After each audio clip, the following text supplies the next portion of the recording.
Imagínense una misión humana a los planetas para pisar las polvorientas llanuras de Marte o los abrasadores campos de lava de Venus, para impactar contra la atmósfera del gigantesco Júpiter e ir a la deriva entre los anillos de Saturno.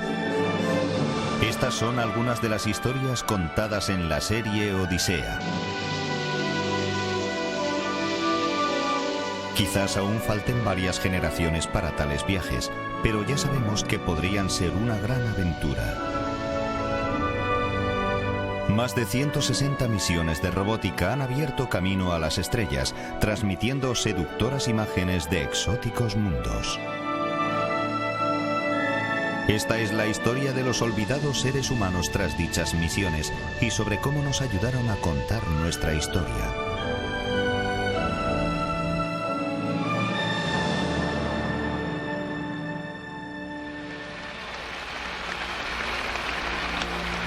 Elegimos ir a la Luna en esta década y hacer las otras cosas.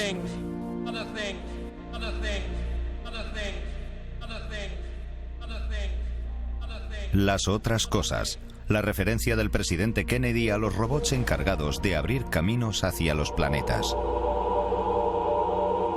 Y durante 40 años, ellos han explorado nuestros mundos vecinos, quedando sus misiones a la sombra de vuelos espaciales humanos más glamurosos.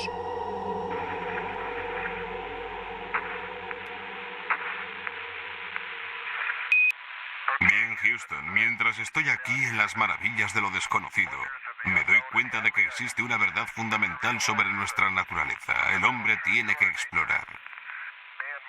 Y esto es la exploración en su máximo exponente.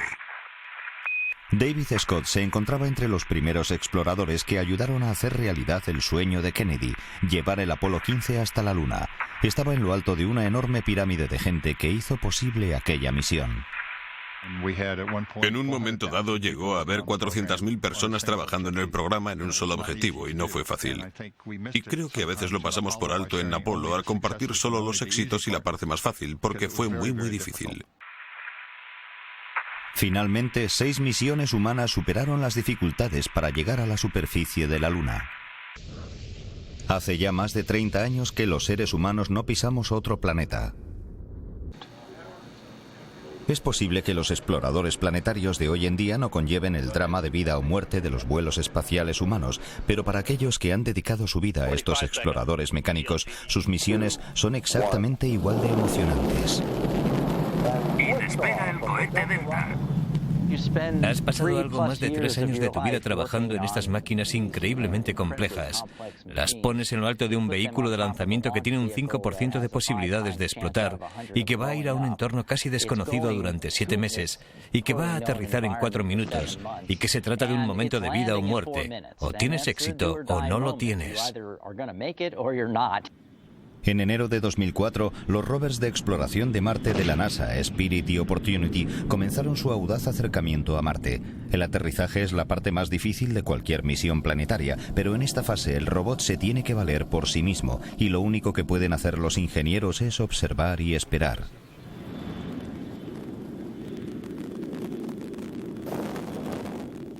Paracaídas desplegables detectados.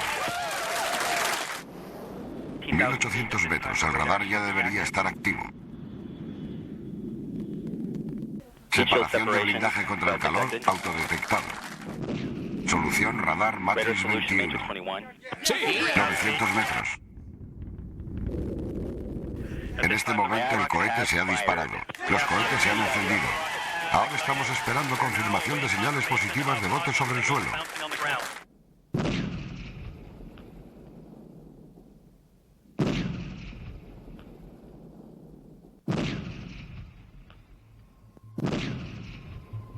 Recibimos señales de botes.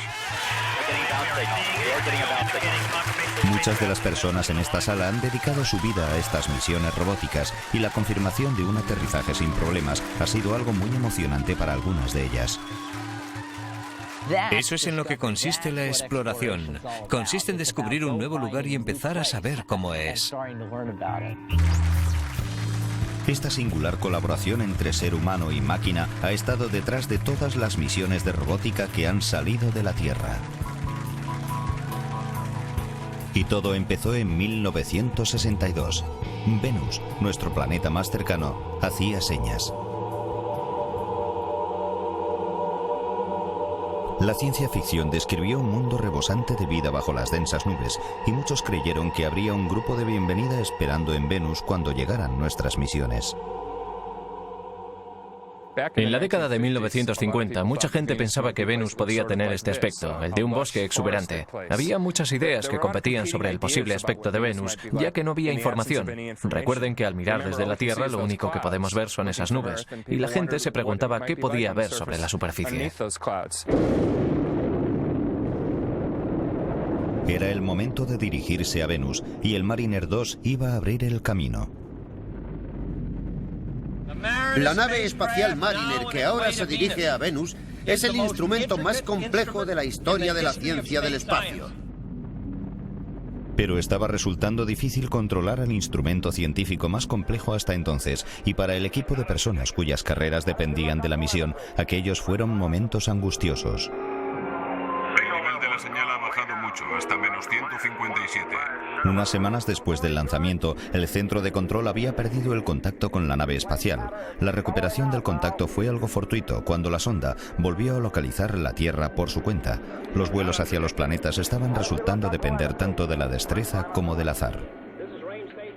Hubo momentos angustiosos mientras iba hacia allí, pero luego el día 14 de diciembre de 1962 pasó volando a unos 33.000 kilómetros de distancia de Venus y los instrumentos funcionaron perfectamente.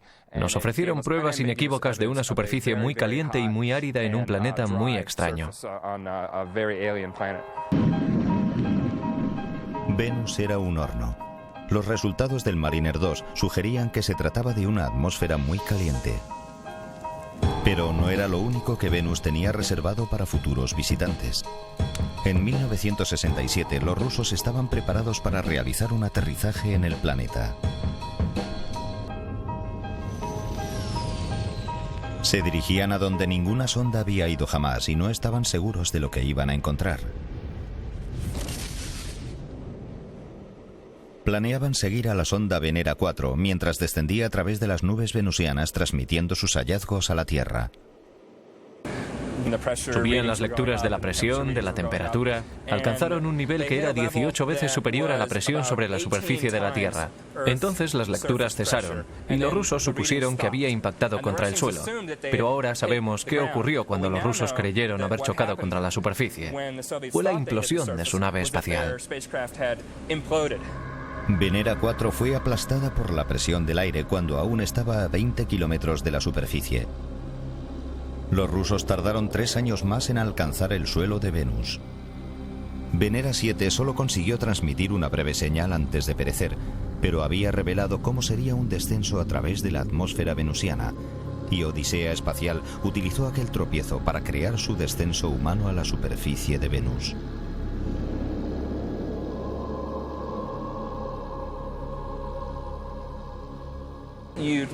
Si miraras por la ventana, verías que descendías de las nubes, pero no de unas nubes densas. De hecho, sería algo más parecido a una niebla infinita y eterna. También pasarías por algunas capas de extrema turbulencia. Bien hecho, todo va bien. Hay capas de aire muy tenue en las que hay mucho zarandeo, algo que sería muy apreciable. La presión se cuadruplica a cada segundo. Lanzamiento realizado con éxito. Y luego, al descender y atravesar la parte inferior de las nubes, el aire está bastante limpio. Hay un poco de neblina, pero no hay mucho polvo, por lo que habría unos 50 kilómetros de descenso por un aire relativamente despejado.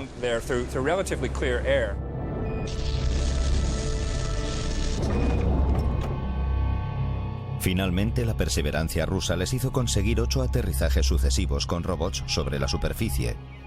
4 de las sondas enviaron unas seductoras imágenes, las primeras vistas de otro planeta, al principio borrosas y luego en misiones posteriores más claras y en color.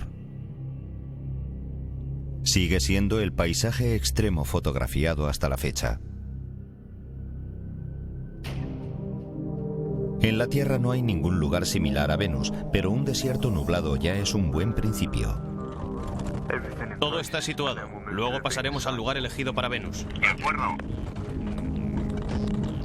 Odisea Espacial viajó al norte de Chile para rodar las escenas de Venus. Su ondulado terreno y cielos frecuentemente nublados proporcionaban el aspecto apropiado.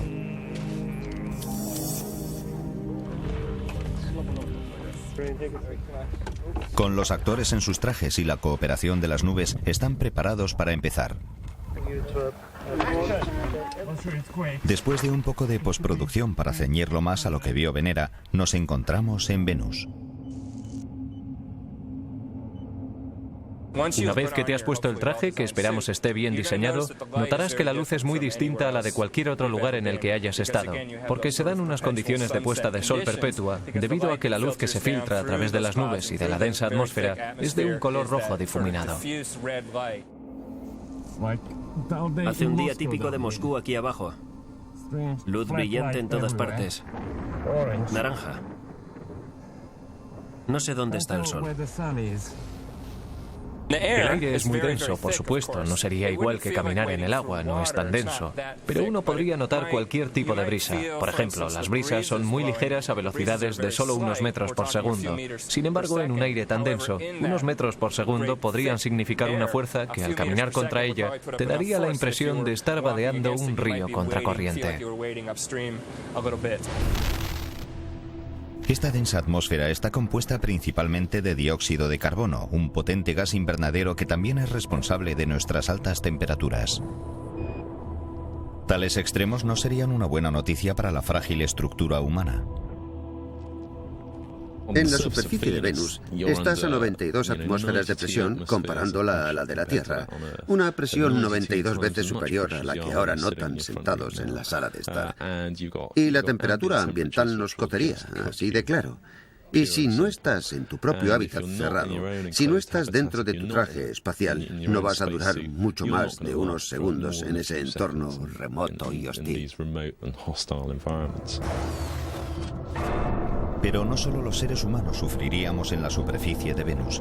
Estas extremas condiciones le pasan factura a todo. Si la presión no te aplasta, la altísima temperatura te agotaría. Hemos calentado esta plancha a la temperatura de la superficie venusiana. Veamos qué ocurre si dejamos caer sobre ella unos perdigones de plomo.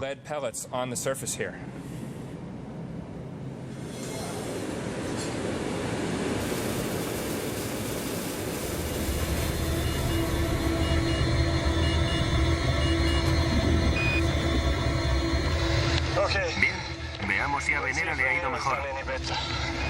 Aunque la temperatura ronda los 500 grados centígrados y las tripas de Venera se derritieron al cabo de una hora, su estructura de titanio sigue intacta y continuará sobre la superficie de Venus para que la encuentre un cosmonauta en el futuro.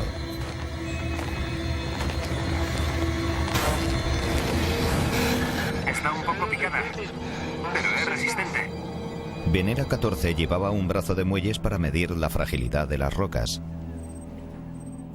Sucedió algo gracioso pero horrible a la vez, y es que la tapa de una de las lentes fue a caer justo en el lugar exacto en el que la barrena tenía que horadar la superficie.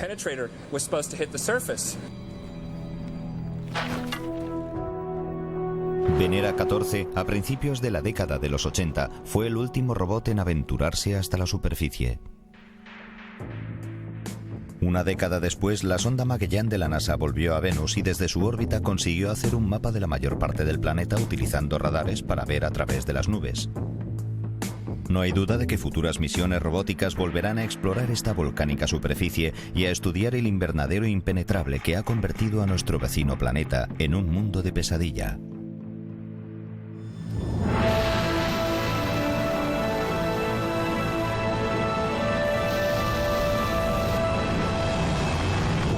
La cruda realidad de Venus es que las condiciones en la superficie son tan extremas que el planeta no va a encabezar nuestras listas de lugares a los que enviar a una persona.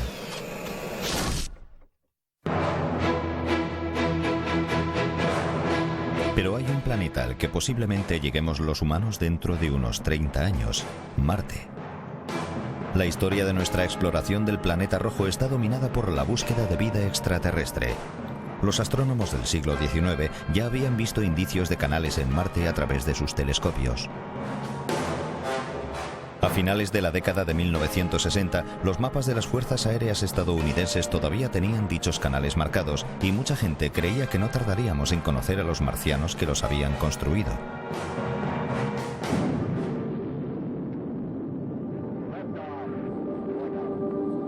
Fue en 1964 cuando la sonda Mariner 4 de la NASA fue enviada para saludarlos. Pero las naves espaciales interplanetarias no eran muy fiables y el equipo del centro de control se estaba preparando para el fracaso. Cuando los primeros datos comenzaron a llegar a la Tierra, cogieron a todo el mundo por sorpresa. Sí, están llegando datos, chico. ¿Qué haces en la cama? Pero estas vistas cercanas de Marte revelaron un paisaje yermo y lleno de cráteres. Aunque el vuelo había sido un éxito rotundo, hubo una gran decepción por el Marte muerto que el Mariner 4 había revelado. No solo no había indicio alguno de civilización, sino que además había muy poca atmósfera, solo una centésima parte de la presión atmosférica de la Tierra.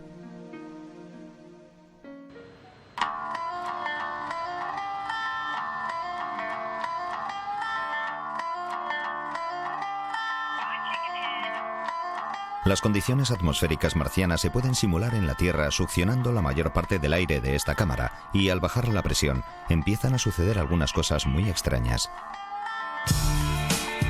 Incluso a temperatura ambiente el agua hierve rápidamente una vez que la presión del aire de la sala ha descendido hasta los niveles marcianos. Si el Mariner 4 estaba en lo cierto, la superficie de Marte era tan árida y desierta como nuestra propia Luna.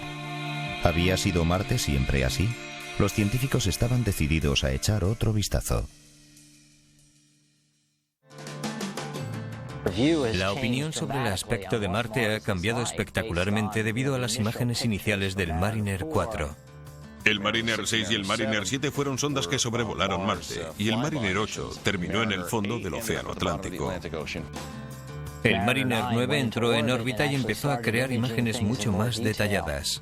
Las misiones Viking de finales de los 70, 2 módulos de aterrizaje y 2 en órbita. Pathfinder que puso al Sojun Aroba sobre la superficie de Marte.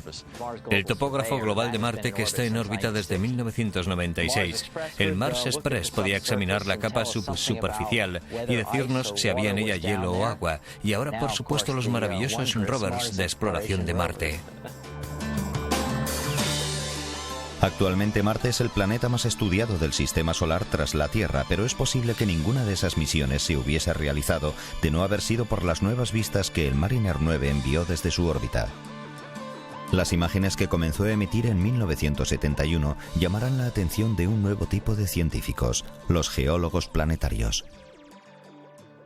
El primer proyecto en que trabajé fue el reconocimiento fotográfico de Marte del Mariner 9. Captó miles de imágenes de Marte desde su órbita y nos dio un Marte mucho más vital. Canales, valles, volcanes, objetos grandes derrumbados y un nuevo y maravilloso conjunto de objetos para observar, y nos dio la esperanza de que Marte era un planeta mucho más activo. Marte pedía ser visto con más detalle. En la siguiente misión de la NASA había 2 módulos de aterrizaje.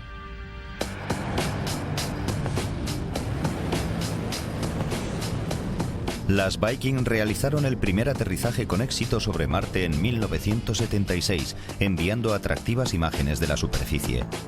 Dave Pieri estaba en el centro de control de la misión. Fue espectacular. El tren de aterrizaje de la nave espacial estaba sobre la superficie marciana. Y luego, claro, hubo gritos de alegría en toda la sala. Un auténtico pandemonio. Fue divertido. El Viking fue un triunfo de la exploración con robots. Los módulos estuvieron 5 años sobre la superficie de Marte, observando cómo cambiaban las estaciones a su alrededor. Fue como si nosotros mismos estuviéramos allí. Las escenas marcianas de Odisea Espacial están basadas en gran medida en estas auténticas experiencias sobre el planeta rojo. Pensar en cómo sería pisar la superficie marciana es un ejercicio muy interesante para la ciencia, no tanto para la ficción, porque ahora tenemos muchos datos. El suelo cruje al pisarlo y el polvo se adhiere a mis botas. El cielo tiene una especie de color caramelo. Verías una superficie rojiza o entre ocre y amarilla con un cielo color caramelo. Todo tendría un aspecto rojizo. Es un entorno increíblemente inhóspito, increíblemente frío, increíblemente seco, increíblemente árido. Con unas condiciones tan áridas, Marte puede ser un lugar increíblemente polvoriento. El cielo marciano está lleno de polvo. Cae constantemente sobre el suelo solo para ser succionado de nuevo hacia el cielo por unos gigantescos remolinos que asolan las llanuras.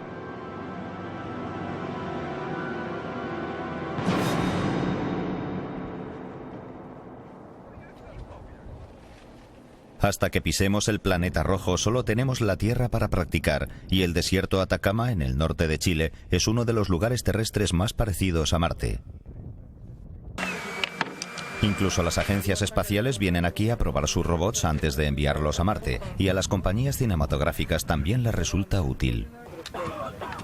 Odisea Espacial filmó todas sus secuencias marcianas aquí en el desierto de Atacama, y aunque durante el día puede ser muy parecido, las temperaturas diurnas no podían ser más distintas. Mientras que los actores sudaron a más de 30 grados centígrados, los robots que exploran Marte tienen que resistir temperaturas bajo cero. Los robots más recientes de la NASA fueron construidos para resistir el severo frío de las crudas noches marcianas, cuando las temperaturas bajan 60 grados con respecto a las diurnas. A la mayoría de las cosas no les gustan los cambios de temperatura de 60 grados. A la mayoría de los aparatos electrónicos, ordenadores y demás, les gusta estar en edificios con aire acondicionado. Para lo que hubo que crear una caja para objetos electrónicos debajo del rover, y por la noche te agachas y tratas de conservar todo el calor posible hasta la mañana siguiente, cuando salga el sol y puedas obtener más energía. Ese es el mayor reto técnico. Ambos rovers consiguieron sobrevivir a esas heladas temperaturas nocturnas durante 8 meses, desplazándose por los lugares donde habían aterrizado, cada uno de ellos con la estatura de un hombre, y observando una nueva vista de Marte cada día. Por primera vez en la historia hay un grupo de gente en la Tierra a la que nos gusta Marte. Somos marcianos y somos exploradores. Estamos explorando Marte de un modo que nunca se había intentado. Mientras los rovers de la NASA continúan explorando la superficie, descubriendo un número creciente de indicios de que por aquí fluyó agua hace tiempo, la nave espacial Mars Express de la Agencia Espacial Europea ha comenzado a crear un mapa del planeta desde arriba.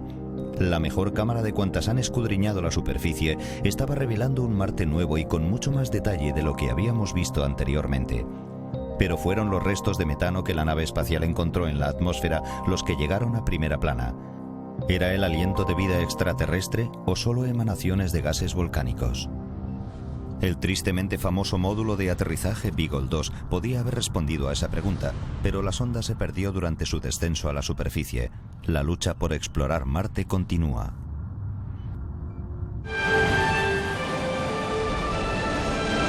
Marte y Venus han dominado la exploración de planetas por medio de robots, y es posible que durante el transcurso de nuestra vida, seres humanos los sigan hasta Marte. Pero la exploración de la zona exterior del sistema solar supone un reto mucho más importante.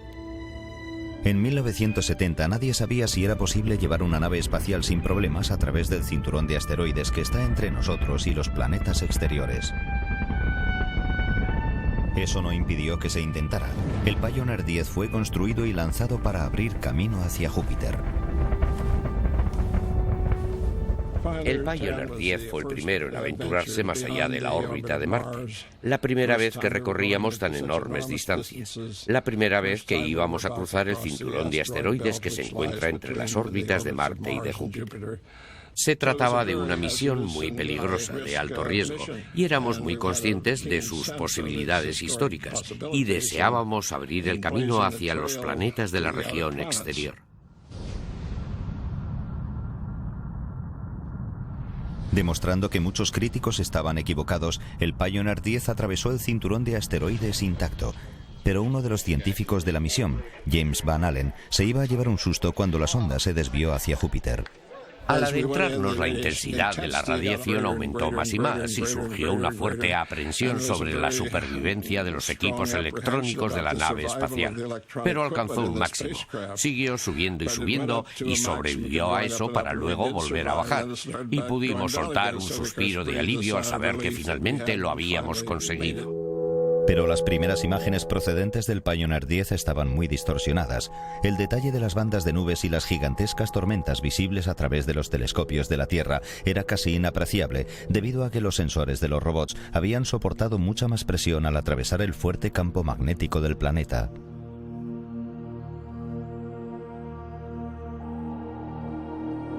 Más de 30 años después de haber salido de la Tierra, el Pioneer 10 sigue adelante. Este histórico robot ha sobrevivido a muchos de los ingenieros que lo diseñaron y construyeron. Aunque su fuente de alimentación empieza a fallar, continuará en silencio hacia las estrellas. Por supuesto, pensar en eso es una bonita sensación cuando estábamos preparando nuestro Pioneer 10 y cuando se lo entregamos al Centro de Investigaciones ADES. Lamí un dedo y lo apoyé en él cuando nadie miraba. Y ahora puedo decir que una huella dactilar mía está a unos 10.000 millones de kilómetros de la Tierra. Pero por lo que siempre se recordará al Pioneer 10 es por el primer roce de la humanidad con Júpiter. El gigante gaseoso no tiene superficie sobre la que aterrizar. Al entrar en su atmósfera, un robot estaría cayendo durante días antes de llegar al negrísimo centro de Júpiter, donde bajo presiones y temperaturas extremas creemos que se agita un núcleo de hidrógeno metálico líquido que genera el campo magnético que el Pioneer 10 logró soportar.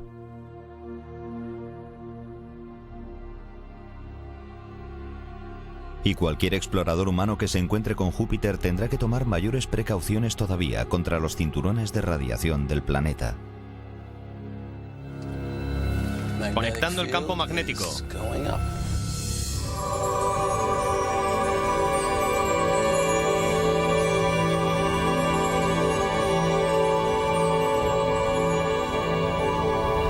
Aurora Pegasalis. Nuestra propia aurora boreal. Esta tecnología todavía es un sueño, y para la supervivencia de auténticas misiones en Júpiter era necesario buscar soluciones alternativas.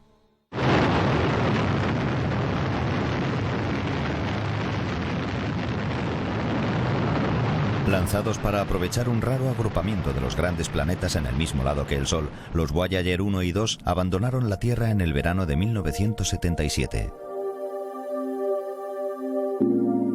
Se iban a dirigir a Júpiter y emplear así la inmensa gravedad del planeta para acelerarlos hacia Saturno, Urano y finalmente Neptuno. Ambos aparatos transportaban la única esperanza de la humanidad para observar de cerca los planetas exteriores. Eran las naves espaciales más complicadas que se habían lanzado hasta la fecha. Tenían 3 grupos de ordenadores que interactuaban los unos con los otros e inicialmente luchamos para aprender a decirle a una nave espacial cómo hacer cosas para que las hiciera bien. Y al cabo de 6 meses, finalmente aprendimos a pilotar aquellas complejas máquinas. Pasamos todo el tiempo entre la Tierra y Júpiter preparando todos los programas de los ordenadores que las naves espaciales iban a necesitar para realizar todas las observaciones al pasar cerca de Júpiter, porque era la única oportunidad que íbamos a tener, por lo que tuvimos que cerciorarnos de que íbamos a aprovechar el tiempo eficientemente. Y por supuesto estábamos muy ansiosos cuando comenzamos la fase de encuentro lejano, cuando recibimos las primeras imágenes de Júpiter y supimos que se trataba de una misión de descubrimiento. 2 años después de salir de la Tierra y tras un viaje de 8.000 millones de kilómetros, los Voyager se estaban acercando a Júpiter. Ya podíamos ver Júpiter con un detalle sin precedentes, con los vientos a cientos de kilómetros por hora, las corrientes, docenas de huracanes como sistemas tormentosos, literalmente muchos tan grandes como la propia Tierra, en el gran punto rojo que es 2 o 3 veces mayor que la Tierra, y luego las lunas, claro, que no se parecen a nada que podamos ver aquí en la Tierra. Iban a ser espectaculares. Durante sus acercamientos, los Voyager habían fotografiado fugazmente las 4 grandes lunas de Júpiter: Calisto, Ganímedes, Europa e Io. Aunque era nuestro primer encuentro cercano con aquellos mundos, nadie esperaba que fueran más que lugares muertos y congelados como nuestra luna. Bueno, casi nadie. En la década de los 70 yo era una jovencita que acababa de salir del instituto y tenía mi primer empleo. Y mi jefe era un hombre que había hecho un cálculo antes del acercamiento que decía que el satélite podía ser volcánico. La mayoría de los geólogos creían que las erupciones de volcanes activos en una luna tan pequeña eran algo imposible, pero las primeras imágenes de los Voyager revelaron una superficie extrañamente nueva. Todas parecían ser flujos de lava recientes. Estábamos perplejos, claro. Cuando vimos Io por primera vez no sabíamos qué estábamos viendo porque no había cráteres de impacto. Había unos borrones negros, unos anillos grandes y de hecho fue tras el acercamiento cuando todo encajó. Cuando vimos una pluma de humo de varios cientos de kilómetros sobre la superficie. Cuando supimos que en la superficie había vulcanismo y que su actividad superaba unas 100 veces la de la Tierra y había cubierto por completo todos los pequeños cráteres. Y aquellos borrones negros eran lagos de lava líquida. Cuando me presenté mi primer día de trabajo, ya habían recibido los datos y estaban entusiasmados, habían acertado. Y hacer una predicción acertada es una de las cosas más agradables que pueden suceder. Pero la intensa actividad volcánica de aquella luna cogió a todo el mundo por sorpresa. En un principio, a los vulcanólogos como John Spencer les costaba trabajo creer lo que estaban viendo. Recuerdo que aquellos lugares me parecían asombrosos y extraños, y sobre todo al ver una de las imágenes de los volcanes en erupción en Io. Al verla me dije, ¿qué demonios es eso? Solo puede ser, tiene que ser el impacto de un meteorito sobre la superficie que tuvo lugar en el momento que tomaron la imagen. Luego pensé que era una locura, y luego examiné la fotografía y vi que realmente era un volcán en erupción, y aquello me dejó anonadado. Seguía siendo un misterio que una luna tan pequeña como Io pudiera retener tanto calor en su interior. Ese fue uno de los motivos para volver a Júpiter. Y mientras los Voyager continuaban hacia Saturno, se preparó una nueva misión para regresar al gigantesco planeta y su puñado de lunas. 5, 4, 3, 2, 1. Tenemos ignición y despegue de Atlantis y la nave espacial Galileo con destino a Júpiter. La misión ya llevaba cierto retraso en el momento del lanzamiento. Centro de control en Houston. Buen desplazamiento, Atlantis. Mientras Galileo se dirigía al espacio, había más contratiempos esperando. Una vez concluido el lanzamiento, descubrimos rápidamente que su antena principal no se abría. Y es difícil arreglar una nave espacial que está a millones de kilómetros de la Tierra, y aunque eran muy ingeniosos, nada funcionaba. Y durante algún tiempo pensamos que aquello era el final. Íbamos a recibir tan pocos datos que casi no iba a valer la pena. El equipo ya había esperado 10 años para volver a Júpiter y una antena averiada no los iba a detener ahora. Cada día suponía un reto lograr que la nave siguiera adelante, rediseñar cosas que ya no funcionaban bien. Casi era como tener un coche viejo en el garaje. Había que calcular hasta dónde podías pisar el acelerador y bombear un poco de combustible para conseguir que continuara. Conocíamos todas las singularidades necesarias para que siguiera funcionando y llegamos al punto de conocer a nuestra máquina como a un coche viejo. La débil señal de Galileo fue incrementada y se crearon compresiones de datos para salvar la misión mientras avanzaba hacia su difícil cita con Júpiter en los cinturones de radiación. Ahora no solo nos vamos a acercar como los Voyager, sino que tenemos que entrar allí. Algunas de las lunas que queremos están incrustadas en el interior de un entorno de radiación de alta energía y queremos explorarlas. Los ingenieros del proyecto decidieron que solo se arriesgarían a realizar acercamientos a Io con alta radiación hacia el final de la misión, pero las vistas que obtuvieron demostraron que merecía la pena. En cada acercamiento a Io se descubrían nuevas erupciones con las que los volcanes habían transformado paisajes previamente fotografiados por los Voyager hacía más de 10 años. Io seguía llena de volcanes activos.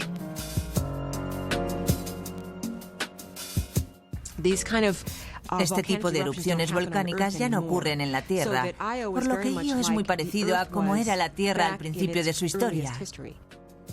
Quizás con océanos de lava y vulcanismo que se dan en todas partes con gran intensidad.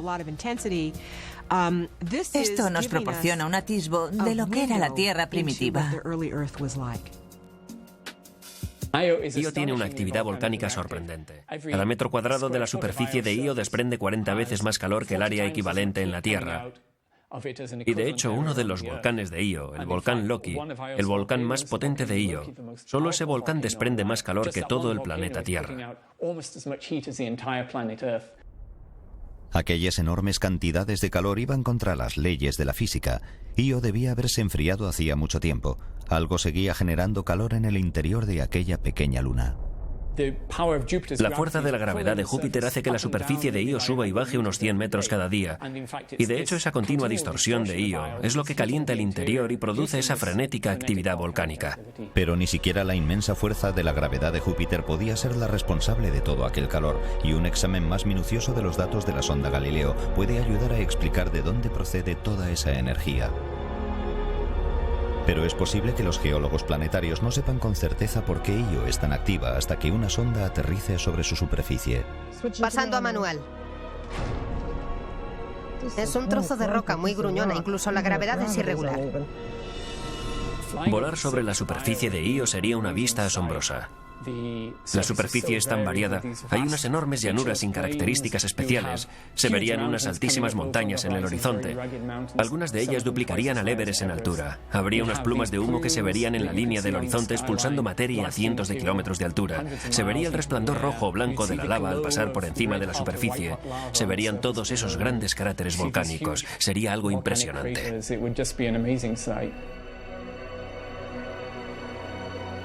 Nada ha aterrizado jamás en Io, ni robots ni seres humanos. Pero gracias a los acercamientos de los Voyager y de Galileo a la diminuta luna, los científicos de la misión tienen una idea muy aproximada de cómo se verían los colores y los paisajes desde la superficie.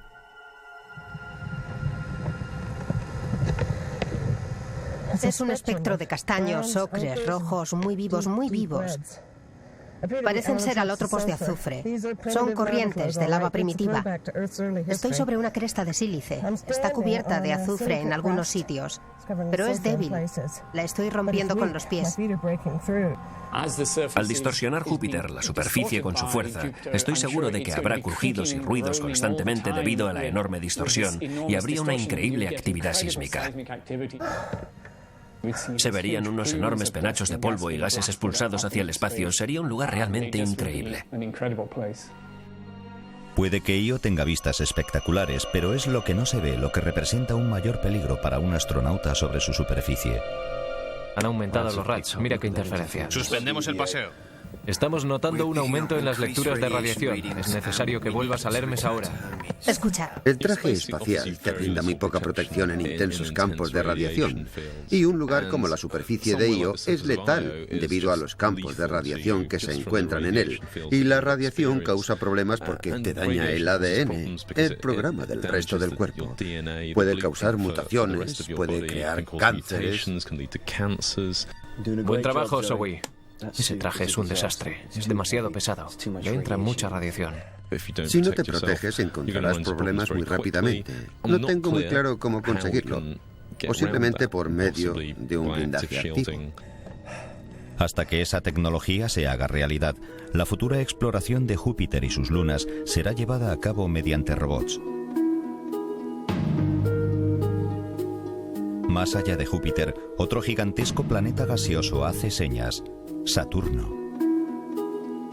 La tranquilidad reina en el centro de control de la misión Voyager mientras esperaban pacientemente a que las dos naves atravesaran el vacío. Pero según se acercaba el anillado mundo, el entusiasmo empezó a surgir de nuevo. Ed Stone estaba en el centro de control de la misión. Recuerdo que cuando recibíamos las primeras imágenes pequeñas de Saturno, unas imágenes muy pequeñas con los anillos, casi no se veían los anillos, pero al ir acercándose más y más empezamos a ver los anillos como nadie los había visto jamás. Los Voyager volaron a través del plano de anillos, transmitiendo sus singulares encuentros a la Tierra. Los astrónomos habían soñado con este momento durante más de 300 años. Creemos que los anillos son el resultado de una luna grande que fue destrozada por una colisión. Estos son solo los fragmentos. El tamaño de las partículas varía desde polvo a fragmentos del tamaño de un autobús.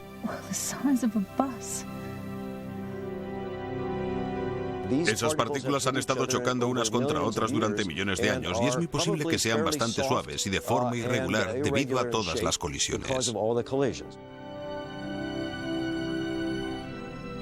También descubrimos las increíbles ondulaciones de los anillos de Saturno creadas por las estelas de las lunas. Pudimos utilizar los anillos y las ondulaciones de los anillos para saber si había una luna invisible, y eso nos ayudó a centrarnos y ver dónde podíamos encontrar dicha luna, y eso sería algo emocionante para hacer en el futuro.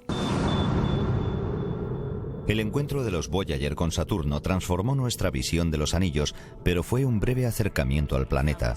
Las sensacionales imágenes que tomaron tienen ahora más de 20 años. El regreso a Saturno debió haberse hecho mucho antes.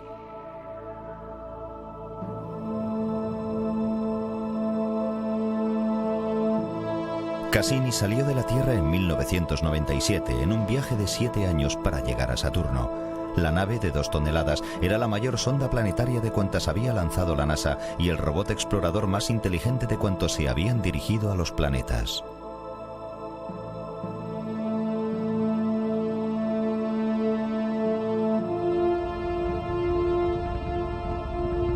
Una vez en órbita alrededor de Saturno, a más de 3 horas de la ayuda del centro de control, la sonda debería poder solucionar muchos de sus problemas. Cassini volverá a Saturno y entrará en órbita, por lo que tendrá tiempo suficiente para estudiar los anillos con detalle y aprender mucho más sobre las ondulaciones y para buscar todas esas otras lunas que crean las ondulaciones en los anillos.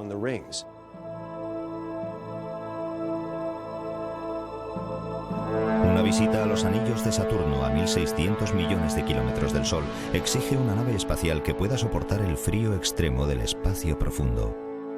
En estos laboratorios del Reino Unido se prueban naves planetarias hasta esos límites antes de que salgan de la Tierra. En el interior de esta cámara la temperatura se aproxima a la de Saturno. Carl Murray es un experto en anillos planetarios y está planeando la trayectoria de Cassini a través de los gélidos dominios de Saturno. Pero hoy va a probar personalmente el intenso frío del espacio profundo. Las paredes de esta cámara están a 150 grados centígrados bajo cero y el aire que entra del exterior se congela en el techo y cae en forma de nieve. Cassini tendrá que soportar condiciones incluso más frías que esta durante toda su misión en Saturno. A veces es difícil respirar. Creo que hace más frío que el día de invierno más frío que recuerdo. Desde luego este frío es más que suficiente para mí. Todavía hay aspectos fundamentales de los anillos de Saturno que no comprendemos. Su edad, su duración, cuánto tiempo durarán. Todo indica que deberían tener más de 100 o 200 millones de años. Y si pudiéramos confirmarlo, significaría que estamos viviendo un momento muy especial en el tiempo, ya que tenemos la suerte de estar vivos como especie para poder ver este hermoso sistema de anillos. O quizás el sistema de anillos esté fijado de un modo que no comprendemos y tal vez Cassini pueda decirnos cómo. O a lo mejor los anillos van y vienen y solo estamos viendo la versión más reciente de los anillos de Saturno. Tras 7 años de viaje desde la Tierra, Saturno comenzó a aumentar de tamaño en las cámaras de Cassini en el verano de 2004.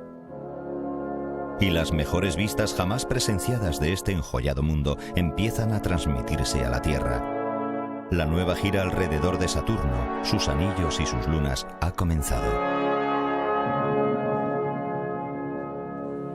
Poder levantarme todas las mañanas e ir a ver estas imágenes es un auténtico privilegio para mí, pero también lo es para toda nuestra especie.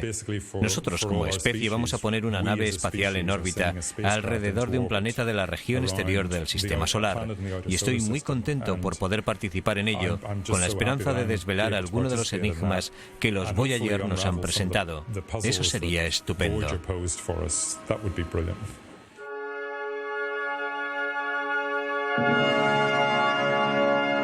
Tras dejar atrás a Saturno, los Voyager, batiendo todos los récords, continuaron su histórica gira por los planetas visitando Urano y Neptuno. En la actualidad mantienen un contacto frecuente a más de 13.000 millones de kilómetros de la Tierra. Monitorizados desde estas oficinas de Los Ángeles, su energía los seguirá impulsando como mínimo hasta 2020, mientras navegan adentrándose en los libros de récords. Pero hay un planeta exterior que no visitaron. No fuimos a Plutón porque Plutón está un poco por fuera del plano de los planetas, por lo que el Voyager 2, que tenía que permanecer en el plano para ir a Urano y a Neptuno, no podía visitar Plutón, y el Voyager 1, que podía haber ido, estaba ascendiendo en un ángulo distinto. Así que tuvimos que dejar algo para la generación siguiente. Plutón define el borde del dominio de los planetas. Se encuentra a una distancia de la Tierra 18.000 veces superior a la de nuestra Luna y marca la puerta hacia trillones de otros diminutos mundos helados que estamos empezando a descubrir. Aquí, en estos congelados residuos del sistema solar, en los límites del telescopio Hubble, nuestras vistas de este lejano mundo son seductoramente borrosas. Incluso ahí es solo un pequeño punto en el que casi no podemos ver los detalles, pero los detalles que podemos ver muestran unos contrastes extremos entre brillo y oscuridad. Pero está todo muy borroso y no lo podemos ver claramente hasta que hayamos llegado allí con una nave espacial. Incluso sin visitar Plutón, los astrónomos pueden calcular el posible aspecto de la superficie de este lejano planeta. Al avanzar por el sistema solar es evidente que las cosas se enfrían al alejarse del Sol. Vemos planetas enteros hechos de este material, de agua helada, con alguna suciedad incrustada en ellos. Al alejarnos más hacia Plutón, el hielo se convierte en una roca esencialmente por estar tan frío, pero hay otros hielos, otros tipos de nieve. El aire que nos rodea aquí en la Tierra, el nitrógeno del aire, está presente en Plutón, pero está congelado como hielo en la superficie, por lo que habrá nieve como esta, pero estará hecha de nitrógeno y no de agua. 233 grados bajo cero. Y les puedo decir que a pesar del aislamiento térmico, noto cómo me va entrando el frío por las botas. Aquí, donde la reducida energía del Sol se ve con un poco más de brillo que el de una estrella lejana, es muy probable que los seres humanos no caminemos nunca. Pero hay un robot que ya se está construyendo para este increíble viaje.